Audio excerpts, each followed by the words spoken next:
말씀은 사도행전 1장 12절로 14절의 말씀을 보겠습니다. 사도행전 1장 12절로 14절의 말씀.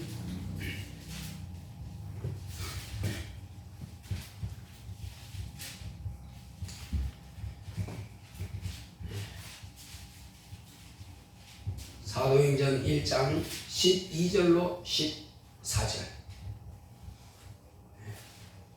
합쳤죠? 같이 우리 한번 합독하겠습니다. 시작. 제자들이 감람원이라 하는 산으로부터 예루살렘에 돌아오니 이 산은 예루살렘에 이 산은 예루살렘에서 가까워 안식일에 가기 알맞은 길이라. 들어가 저희 요한은 다락에 올라가니 베드로, 요한, 야고보, 안드레와 빌립, 도마와 바델롬의 마테와 및 알페오의 아들 야고보, 셀로진 시몬, 야고보의 아들 유다가 다 거기 있어 여자들과 예수의 모친 마리아와 예수의 아우들로 더불어 마음을 같이하여 저녁 기도에 힘쓰니라. 모인 무리의 수가 여기까지 보겠습니다. 14절까지 보겠습니다. 이제 하나님께서 이 신약 교회를 세우는데 비로소 이제 예수님께서는 하늘로 들림을 받습니다. 그래서 지난주에 우리가 들은 것처럼 예수님은 제자들에게 마지막으로 유언과 같은 말씀을 남기시고 500명이 보는 가운데서 들림을 받았습니다. 천사들의 옹의를 받으면서 구름을 타고 가려 했으니까 수증기가 아니고 천사들이요. 천사들의 옹의를 받으면서 하늘로 올라갔습니다. 자, 그리고 이제 남은 사람들이 약 500명. 500명 좀 더 될 수도 있고 덜 될 수도 있겠지만 그러나 그때 그 수는 한 500명 정도 되나 봐요. 자, 그 사람들에게 이제 각자가 선택권이 있습니다. 이제 누가 억지로 갈릴리로 가지마 할 사람도 없고 또 여기서 기다려라 기도해야 돼 할 사람이 아무도 없어요. 지금 이제는 모두가 각자가 자기가 선택할 수 있는 권리가 있는 것입니다. 의무만 있는 것도 아니고 선택할 권리가 있어요. 500명이 다 바치면은 그 중에서 이제 어떡할 거냐. 이제 주님은 이제 가시고 안 계시고 이제는 제자들 가운데 누구도 이래라 저래라 할 사람은 지금 여기는 없는 것입니다. 자, 그래서 이제 이 순간을 가만히 보게 되면요, 어떤 사람이 생각나냐면은 아브라함이 생각나요. 아브라함이 갈대아 우르가 자기 고향입니다. 그 갈대아 우르에 있던 아브라함이 자기 아버지 데라와 함께 아버지께서 아브라함이 제일 큰 아들이에요. 아브라함아, 나와 같이 저 가나안에 가자. 우리 거기 가서 한번 살아보자. 예, 아버지 그렇게 하시죠 하고 출발했는데 아버지께서 연로하셔서 하란이라고 하는 지역에 와서 그냥 돌아가 보시겠네. 근데 이제 갈등이 생기는 겁니다. 아버지께서 가자고 하신 아버지께서는 돌아가시고 안 계시니 나는 어떡할꼬? 처음에 아버지께서 약속하신 대로 그냥 갈 거냐? 아니면 포기하고 그냥 여기서 아버지 여기 못 뒀으니까 여기 그냥 머물 거냐? 아니면 본토 친척인 본래 아버지께서 사시던 그 고향으로 다시 갈대아로 돌아갈 거냐, 우르로 돌아갈 거냐, 이 선택권이 나왔습니다. 그래서 망설이고 있을 때에 어찌할꼬 하고 있을 때에 하나님께서 음성 들었습니다. 아브라함아, 너는 내가 지시할 땅으로 가라 이렇게 말씀하십니다. 어디라 말씀하지 않고 내가 지시할 땅으로 가라. 지시한 게 아니고 지시할 땅으로 가라. 너는 본토 친척 아비 집을 떠나라. 그리고 가라 했으니까 여기 머물지도 말라. 그러니까 내가 왔던 곳으로 돌아가지 말라는 겁니다. 그냥 직진만 하는 거예요. 이것이 하나님께서 아브라함이 처음 만났던 그 하나님께서 명령하신 겁니다. 자, 이제 제자들과 그리고 예수의 모친과 동생들과 그리고 예수님을 따르던 그 섬기던 여자들과 또 열심히 예수님을 따라다니면서 배웠던 그 무리 무리들이 지금 남았고 또 갈릴리에서 온 많은 유대인들이 있어요. 그 사람들이 왜 왔느냐? 그 사람들은 이제 오순절이 가까워지고 있기 때문에 아마 그 사람들이 또 온 것 같아. 무슨 일인지 모르겠지만. 그래서 갈릴리 사람들이 많이 와가지고 몇 명이 모이나 전체에 한 500명 정도 모였더라. 그래서 예수님께서 부활하셨다 그러니까 야, 부활하신 분이 어떻게 생기는가 나도 궁금하겠지. 어디까지 갔느냐. 그런데 예수님께서 자주 들리시던 곳이 바로 어디냐 하면은 감람산이라고 하는 것이 감람산. 그 감람이 뭐냐? 올리브나무예요. 올리브나무를 다른 말로 감람나무라 그래. 그래서 올리브나무가 많은 그 산에 주님께서는 주로 기도하러 많이 가셨고 또 제자들과 그렇게 자주 그곳에 만나기도 하고 그렇게 했었어요. 그런데 올리브산과 또 감람산과 그러니까 예루살렘과 거리는 약 1km가 돼요. 걸어서 얼마 안 걸리는 거리죠. 1km 같으면. 그러니까 눈으로 보일 정도니까. 그래서 약 1km 정도 되는데 그곳에 가서 이제 예수님께서는 올라가셨어. 그러고는 40일 만에 이제 올라가신 거예요. 이제 부활하시고 나서. 그리고 제자들은 이제 여기서 어떻게 할 거냐? 주님께서 말씀하신 그대로 실천할 거냐?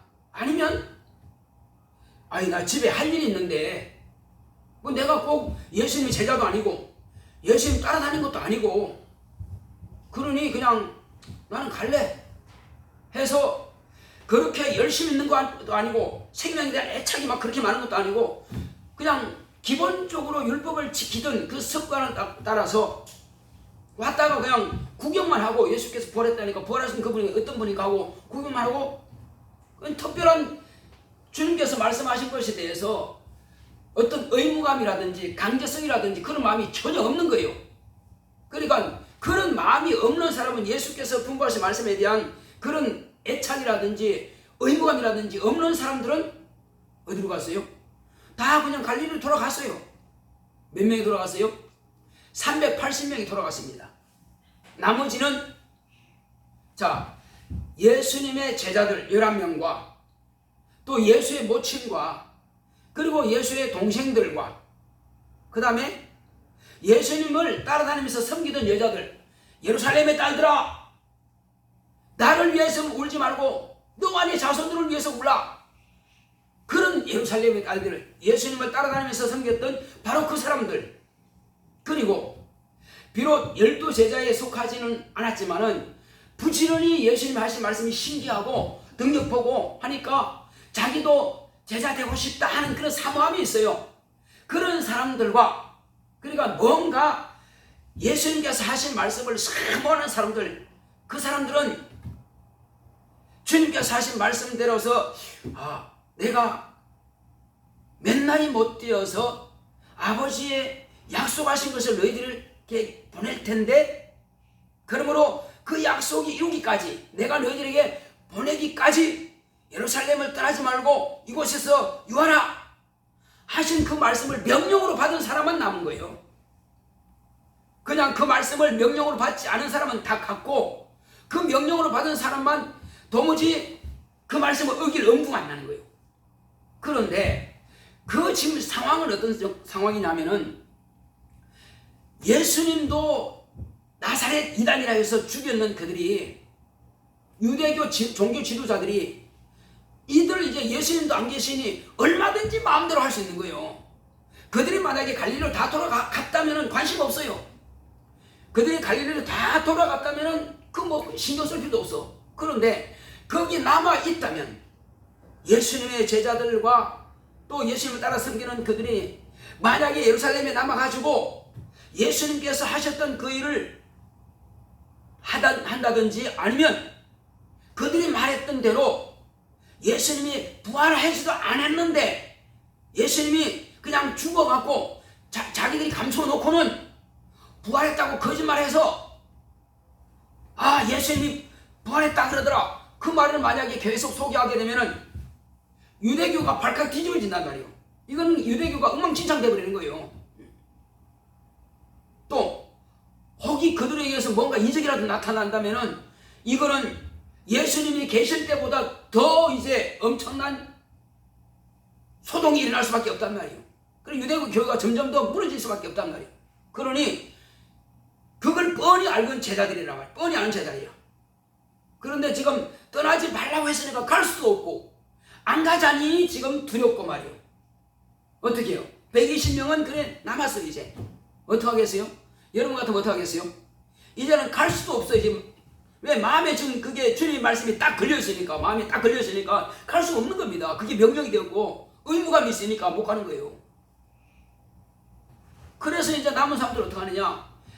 먼저 일단 두려움이 있단 말이에요. 저도 내가 예를 들었죠. 삼각산에 가서 기도하게 되면은 어떤 때 보면 밤 11시나 12시쯤 가요. 아니면 10시에 가고.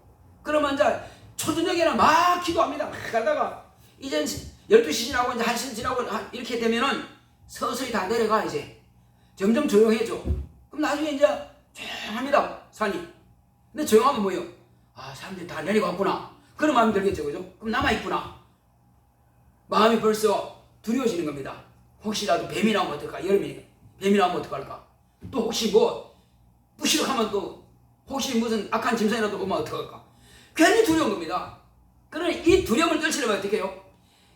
자기가 세다고 하는 것을 이제 보여야 돼. 막 산이 쩌렁쩌렁 올리는데 그냥 목이 터져나고 그냥 목시들하고 예수야 하고 저쪽에서는 여호와여 하고 또 어떤 주여 이제 가다가 이제 다 가고 있으니까 없으니까 혼자 이제 막 북치고 장구치고 다 하는 거예요. 이제 두려우니까. 지금 이들의 심령이 그럴 겁니다. 이들의 심령이 그렇단 말이에요.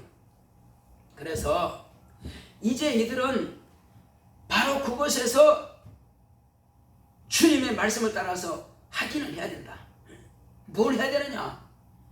이제는 첫째는 주님께서 우리에게 약속하신 것을 보내시옵소서. 언제라고 하는 것을 아직 몰라요. 언제 보낼지도 몰라. 근데 속히 보낸다고 했으니까 속히 오실 줄로 믿고 주여 약속하신 것을 속히 보내시옵소서. 아직 주님으로 받은 사람 아무도 없으니까 그것이 뭔지 아무도 몰라요. 성령이라 그러니까 성령이 뭔지도 모릅니다. 그러나 어쨌든 보내달라고 기도하고 그 다음에 이제 주님께서 그가 임하시면 뭐한다고요? 예루살렘과 온 유대와 사마리아와 땅끝까지 이르러서 내 증인이 되라 하셨으니까 주여 우리가 주님의 증인이 되기 원하는데 내 혼자는 도대체 뭘 어떻게 할지 모르겠습니다. 그러니 약속하신 성령을 내게 충만하게 부어서 나로 하여금 주님께서 분부하신 그것을 이루게 하소서. 주님께서 내게 약속하신 그 말씀을 이루게 하시옵소서 하고 막 간절히 구합니다.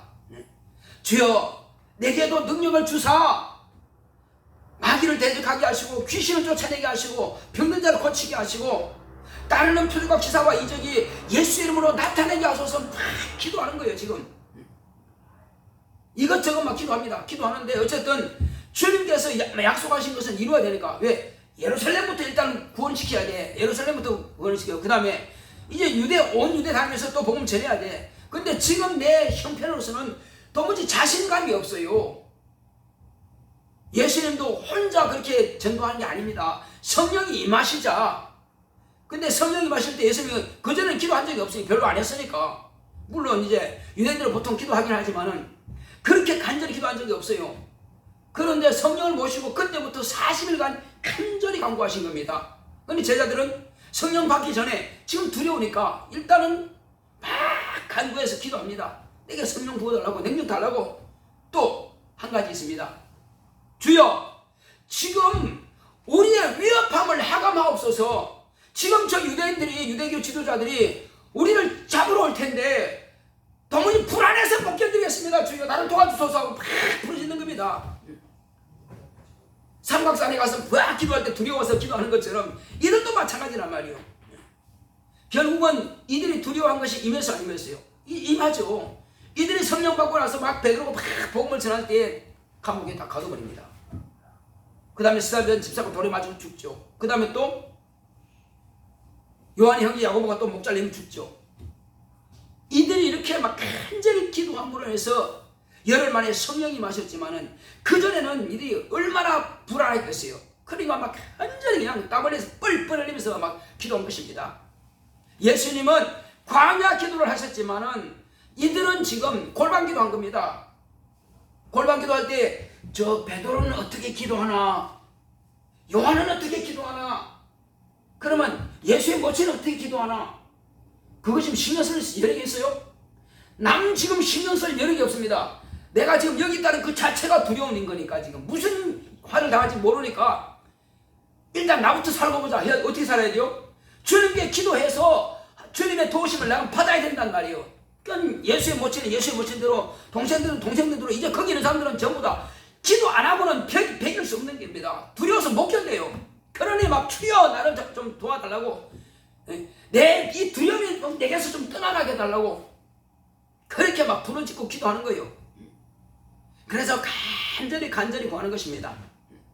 자, 그렇게 할 때에 비로소 예수의 모친도, 동생들도, 또 제자들도, 그리고 그 따라가는 여인들도, 그리고 뭔가 이렇게 주님을 따라다니면서 저분만 따라가면은 천국에 갈 수 있구나, 그렇게 사모하는, 눈에 비록 드러나지 않았던 그런 제자들도 함께 막 간절히 기도합니다.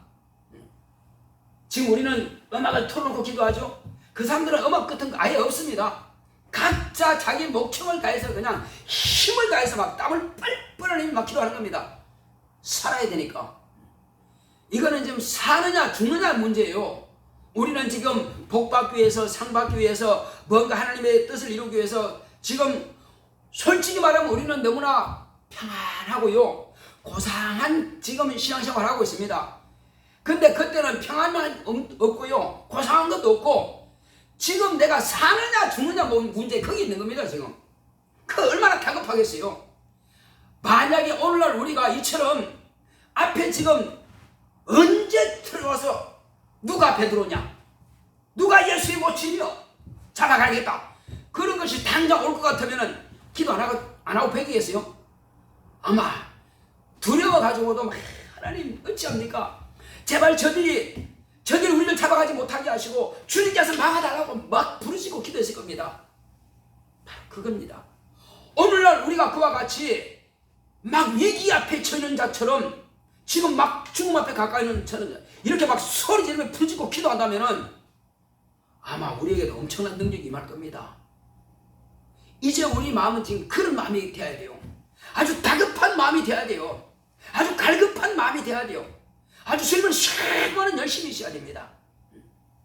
그렇게 부르짖고 기도한다면은 주님께서 과연 저들의 두려워하는 그 마음을 주님께서 너희는 두려워하지 마라, 하나님 믿으니 또 나를 믿어라, 내 아버지 집에 거할 곳이 많도다, 내가 아버지께로 가면 너희에게 성령을 보내주겠다, 그리고 너희들을 고아와 같이 버리지 않고 내가 너희와 함께 할 것이다, 세상 끝날까지 너희와 함께 할 것이다, 두려워하지 마라. 아버지께서 나와 함께 하시는 것처럼 이제 내가 너와 함께 할 것이고, 아버지께서 너와 함께 하실 것이고, 또 아버지께서 너희들에게 성령을 보내서 너희를 직접 가르치시고 생각나게 하시고 도와주실 것이다. 오직 그를 의지하라. 이렇게 말씀하신 것이 이제 막 기억나는 것입니다. 그래서 그때마다 기도할 때에 주여, 주님께서 약속하신 그 약속이 내게도 이루어지게 하옵소서. 입을 벌려 담대히 예수의 복음을 증거하게 하옵소서. 십자가 위에서 흘리신 예수의 피의 공로와 예수의 부활을 담대히 증거하게 하옵소서. 이렇게 막 부르질 겁니다. 이제 이후에 보게 되면은 그러한 기도하는 내용들이 다 나옵니다. 이제 그래서 오늘날 우리는, 오늘 부모들이 나왔으면 참 좋겠지만 부모들이 안 나왔지만 어쨌든 그러나 이제 장차 우리가 또한 부모가 될 겁니다. 자녀를 위해서 미리 다 기도합니다. 아직 결혼하지 않은 분들은 뭘 위해서 기도해야 돼요? 정말로 믿음 있는 배우자를 만나야 됩니다. 인격적으로도 훌륭하고 많이 배웠고 직장도 좋은 직장 다니고 하는데 신앙이 없다. 외적으로는 조건을 다 갖추고 잘생기고 기독고 멋있는데 막상 만나봤더니 신앙이 없어.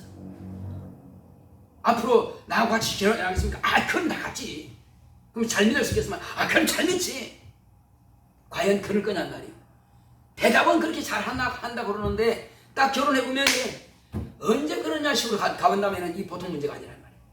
그래서 물론 우리가 결혼 대상 고르려면 인품도 봐야 돼. 그 다음에 또 뭐 봐야 돼요? 그 신앙 봐야 돼요. 그리고 이제 그 외에 이제 우리가 따지는 거지. 첫째는 신앙입니다. 그리고 인품입니다. 그 두 가지가 철저하게 합니다. 그걸 위해서는 기도해야 돼요. 갑자기 내 눈에 콩깍지가 딱 끼어가지고 그냥 속은 아예 그냥 모르고 그냥 겉만 보고 멋지다 하다가 나중에 결혼 딱 하고 보니까 아니네 이거. 얼마나 문제예요. 그래서 기도해야 됩니다. 특히 직장을 우리가 옮길 수 있지만은 한 번 결혼하면 그건 평생 직장과 같은 거예요. 내 자신을 다 맡길 수밖에 없는 그런 결혼이란 말이에요. 그러니 얼마나 중요합니까? 결혼 위해서 지금 기도해요? 그러면 아빠가 기도해야 돼요? 엄마가 기도해야 돼요? 우리 부모님이 기도해 줄 것이다 생각하지 말고 그거는 내 문제란 말이에요. 그건 내 문제예요. 엄마 아빠가 내 남편하고 같이 삽니까? 엄마 아빠가 내 아내하고 같이 삽니까? 엄마 아빠는 기도밖에 할 게 없어요. 그러나 내가 살아야 할 사람은 나란 말이에요. 본인이 내가 기도 안 하면 누가 기도해? 자, 물론 그러나 이제 우리가 앞으로 이제 또 부모가 될 텐데 우리는 자녀를 위해서 끊임없이 기도합니다. 이제 물론 배우자를 위해서도 기도해야죠. 그 다음에 또 자녀를 위해서 기도해요. 왜? 우리는 딱 잉태하고 나면요 항상 궁금합니다. 얘가 온전해야 되는데 발가락은 제대로 있을 것이냐, 손가락은 제대로 있을 것이냐, 온전할 것이냐 항상 궁금해. 평소에 기도로 다 쌓아놓으면요 그거 걱정할 거 없습니다. 또 배우자도 마찬가지예요. 평소에 기도해놨으면은 하나님께서 예비하신 그런 배우자를 만나게 하실 겁니다. 마찬가지로 자녀를 위해서 기도하는 것도요 부모가 계속 기도한 그 자녀는 내가 기도 쌓아놨기 때문에 내가 죽어 없어져도 그 자녀는 부모가 기도한 것을 또 저금 타먹듯이 타먹습니다. 바로 그런 게 있어요. 그리고 부모가 간절히 기도한 그 자녀들은 망하지 않습니다. 안 망해요. 그래서 우리는 부모의 기도가 그만큼 중요한 겁니다. 이제 저도 마찬가지지만 여러분들 앞으로 부모가 될 텐데 그와 같은 것을 이렇게 기도합니다. 또 뿐만 아니죠. 여러분들이 앞으로 전도하게 되면은 sen자가 오잖아요. 그죠? 그건 여러분들이 낳은 것 똑같은 것입니다. 그러면 그들이 시험 들지 않도록 교회를 떠나지 않도록 끊임없이 기도해야 됩니다. 100명 전도하면 그 중에서 몇 명 건질까? 참 쉽지가 않습니다. 다 제 생각들이 다 있기 때문에 그렇게 정말 한 영혼이 제대로 정착하기가 그렇게 힘듭니다. 그러니까 전도해서 양육한 사람들은 평생 그 영혼을 위해서 기도하고요. 어떨 때 그냥 나 교회 가기 싫어요. 그러면 또 설득해가지고 교회 나오고 만들고 그러다가 이제 내가 이제 결혼해서 이제 혹시 멀리 떠나는지 또 그가 또 결혼해서 멀리 떠나게 되면은 이제 전도한 영혼들이 떠납니다.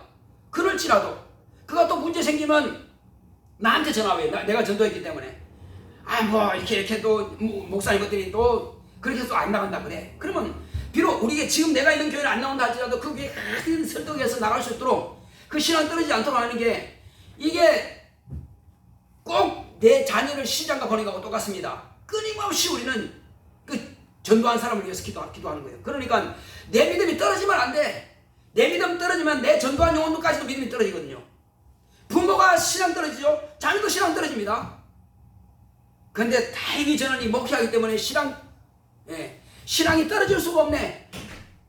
왜? 이거는 뭐 죽을 때까지 난 목회해야 되니까 신앙 안 떨어져. 물론 그렇다고 해서 목사라고 해서 신앙이 항상 막 올라가는 거 아니에요. 때로는 목사도 실험비가 있을 수 있습니다. 그렇지만은 어느 선까지는 항상 내 신앙이 보존된단 말이에요. 그래서 솔직히 말하면 저는 좀 이기적인 것 같지만은 나는 내 신앙을 위해서 솔직히 목회하는 것입니다. 내 신앙을 위해서. 남을 전도하고 남을 가르치기 위해서는 내가 기도하지 않으면 안 되고 내가 살아야 돼. 내가 살아야 남도 살리지. 그러니까 결국은 내가 나 영혼을 살리기 위해서는 끊임없이 기도할 수밖에 없고 끊임없이 성경 볼 수 없고 끊임없이 말씀을 준비할 수밖에 없고 내가 싫든 좋든 전도하러 나갈 수밖에 없고 싫든 좋든 또 가족들을 위해서 성도를 위해서 기도할 수밖에 없고 이것이 목사의 길이란 말이에요. 그러니까 여러분들의 신앙을 완전히 확실하게 보존할 수 있는 길은 뭐냐? 주님의 일을 잡으면 됩니다. 이거 이기적인 것 같지만요, 내가 사업을 잘하고 이 땅에서 잘 먹고 잘 산다 할지라도 내 신앙 하나 떨어져 버리면 아무것도 아니에요.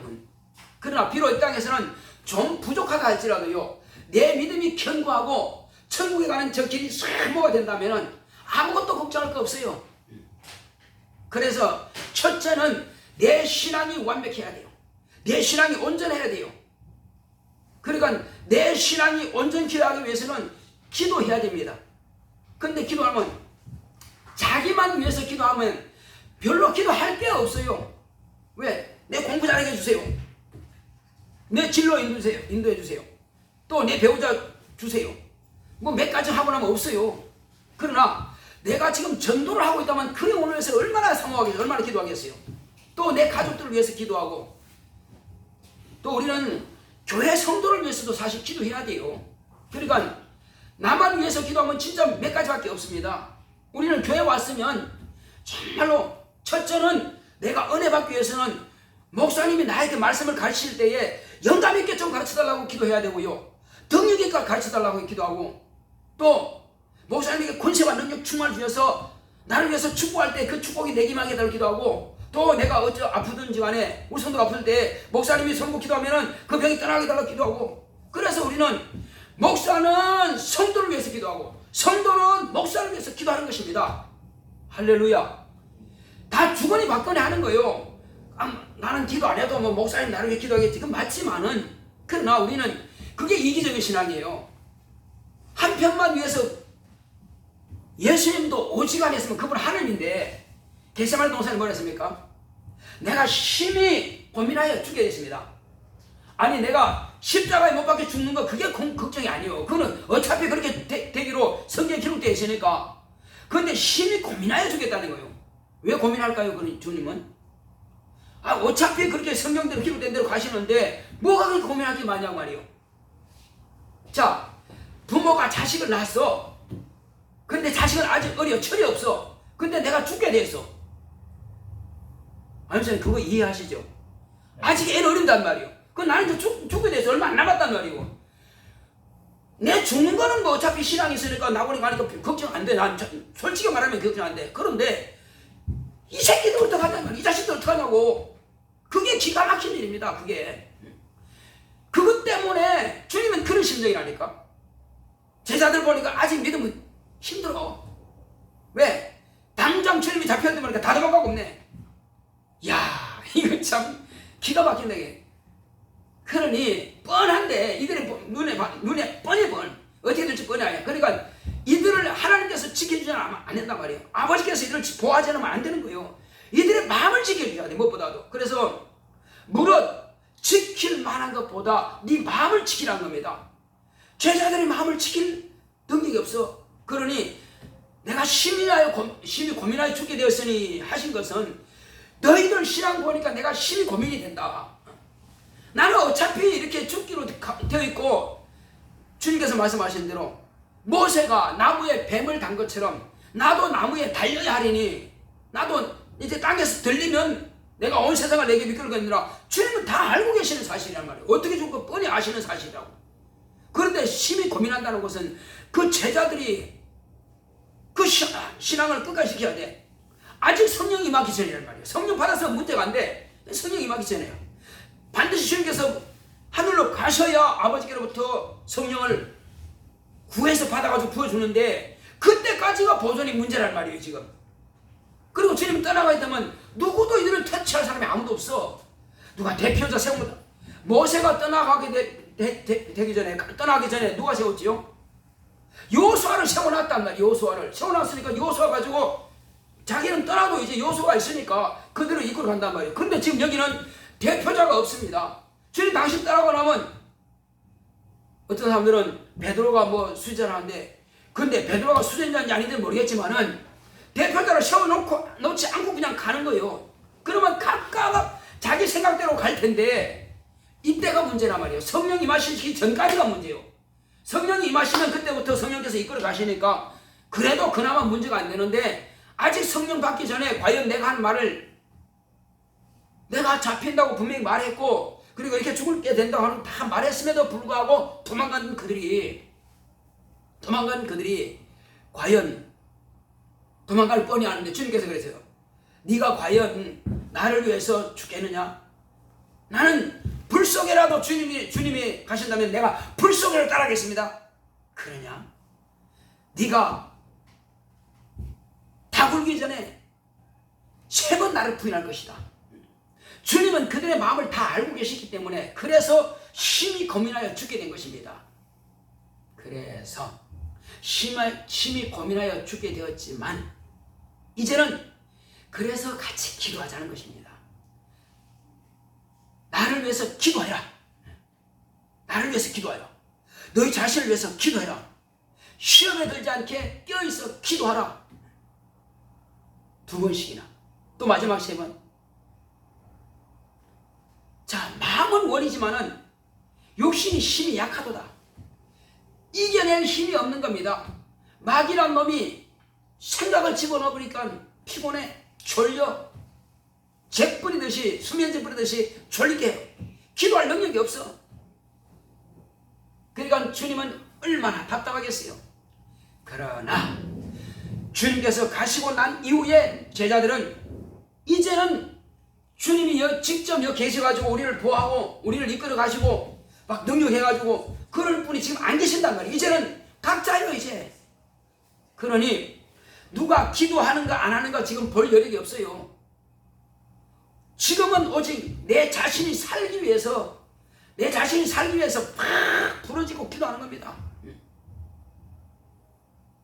여러분, 우리 주님께서 겟세마네 동산에서 그렇게 기도하신 것처럼 우리 주님께서 세상을 구원하기 위해서 유대인들을 이렇게 복음을 전하기 위해서 그렇게 광야에서 40일 동안 그렇게 금식하면서 기도하신 것처럼 또 제자들이 지금 열흘 동안 이렇게 이들은 지금 광야도 아니고 겟세마네도 아니고 밖이 아닙니다.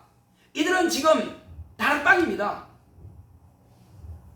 이 다락방에서 골방 기도를 하는 거예요. 지금 120명이 있다 할지라도 지금 나밖에 없는 겁니다. 옆에서 막 기도하는 소리가 지금 들리지 않아요. 오직 나만 내 소리밖에 안 들리는 겁니다. 여러분, 기도는 그렇게 하는 거예요. 남의 소리가 들리면 안 돼. 내 기도만 소리만 들려야 돼요. 그렇게 막 집중하게 되면은 주님께서 그의 기도를 들으십니다. 그래서 그들이 다 성령 충만하게 받은 것입니다. 남의 기도 어떻게 하느냐 그 신경 쓸 필요도 없고, 내가 지금 기도하는 거야 뭐 하는 거야 지금 신경 쓸 여력도 없고, 오직 지금은 내가 살기 위해서 몸부림치는 기도해야 됩니다. 주님께서 겟세마네에서 땀을 뿔뿔 흘리면서 기도하신 것처럼 그렇게 사모해서 간구하여 기도한다면 반드시 저와 여러분들은 그 기도에 성공하실 것입니다. 할렐루야. 그 기도할 때에 성령 충만하게 되고 그 기도할 때에 성령께서 저와 여러분들을 쓰실 것입니다.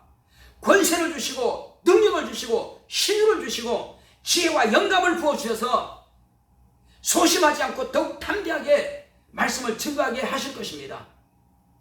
그렇게 명한다면 이제 이들이 말씀하신 대로 사도행전 1장 12절에서 14절까지 바로 이들이 120명이 그렇게 기도한 것처럼 우리도 지금 이 시간 그렇게 골방 기도할 수 있다면 우리의 막혔던 문제가 해결될 것입니다. 과거에 내가 자랄 때는 28이면 노총각 소리 들었어요. 그리고 처녀들은 24살이면 노처녀 소리 들었어요. 근데 지금은 30이 넘어도 아무렇지도 않다는 말이에요. 물론 100세 시대라 그런지 모르겠지만은 그러고도 기도 전혀 안 해.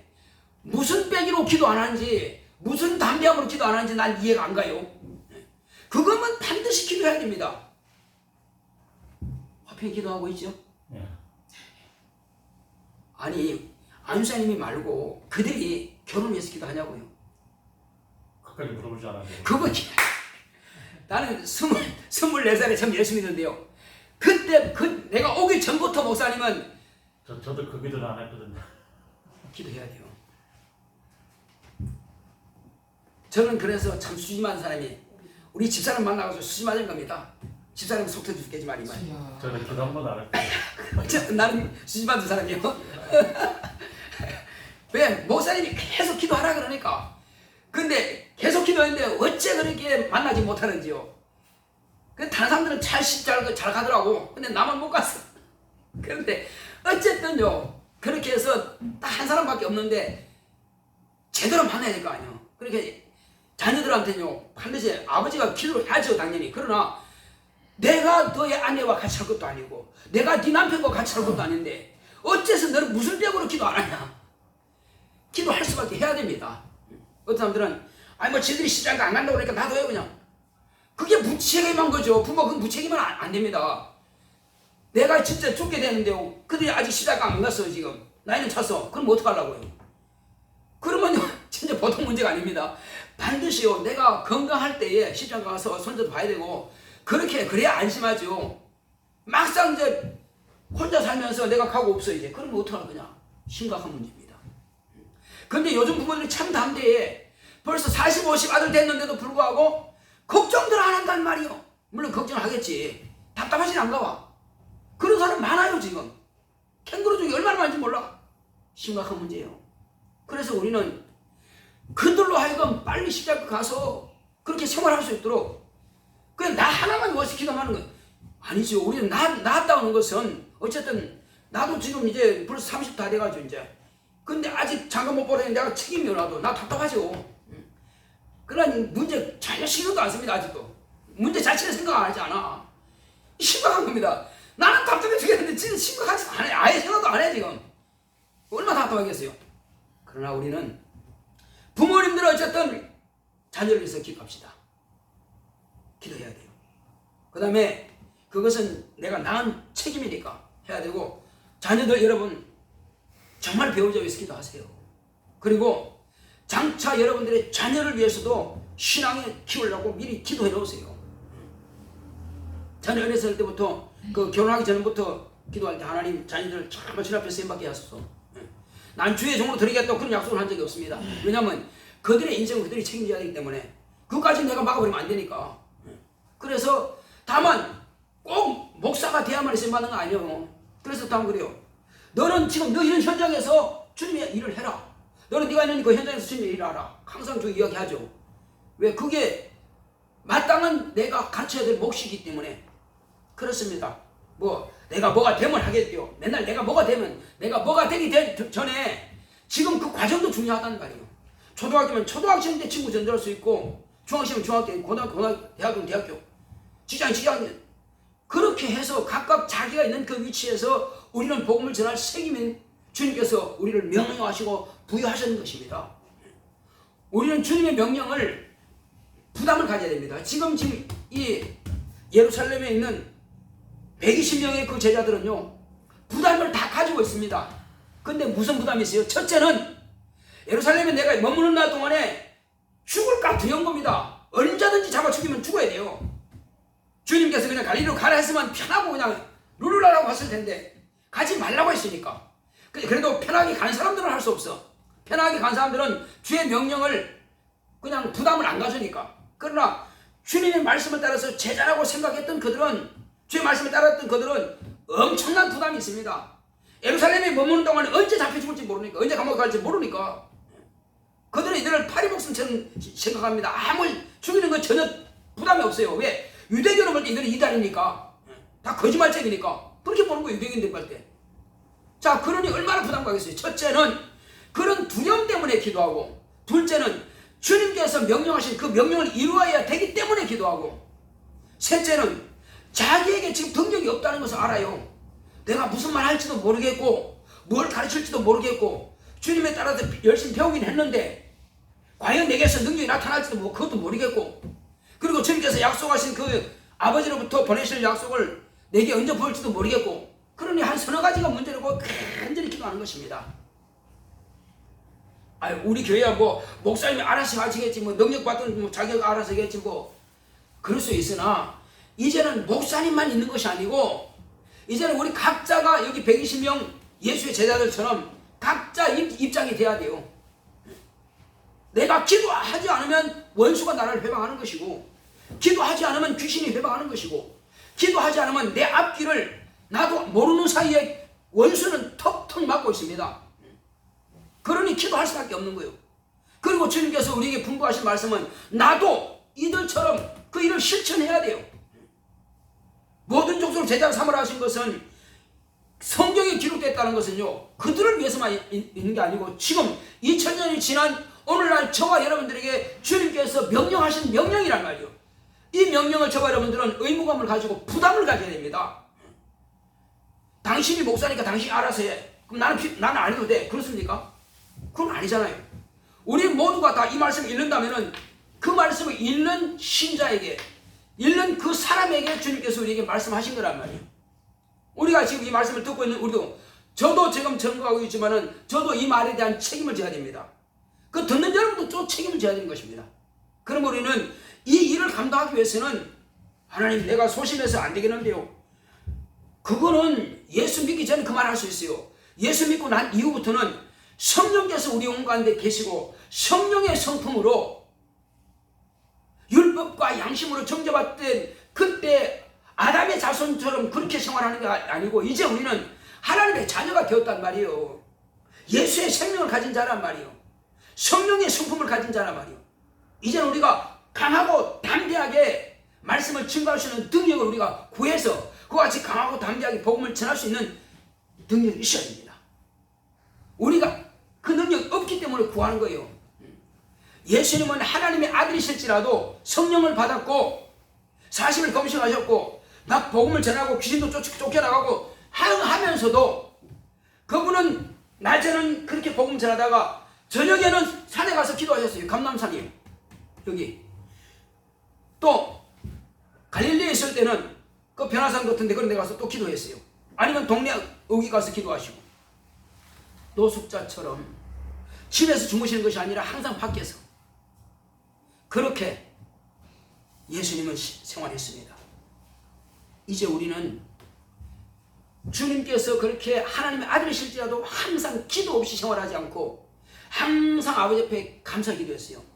우리는 주시옵소서 하는데 예수님은 아버지요, 항상 내 기도를 들으심을 감사합니다. 그렇게 하면서 자기가 원하시는 것을 아버지께 구하고 구한 것은 받은 줄로 믿으라 말씀하신 것처럼 그렇게 감사 기도하셨어요. 이제 우리도 마찬가지입니다. 기도할 때는 벌써 받은 줄로 믿고 감사 기도하는 것입니다. 자, 그렇게 해서 우리가 오늘 이 밤에 기도할 텐데, 하나님, 이제 이들이 간과히 기도한 것처럼 나도 원수가 호시탐탐 누리고 마귀가 끊임없이 유혹하고 시험 들게 만들고 우리를 주님과 이간시키려 합니다. 내게서 다 떠나게 해달라고, 그리고 이기고 선이게 해달라고 다 같이 갑시다. 고맙고 감사하신 아버지 하나님 감사드립니다. 하나님께서 함께 하시고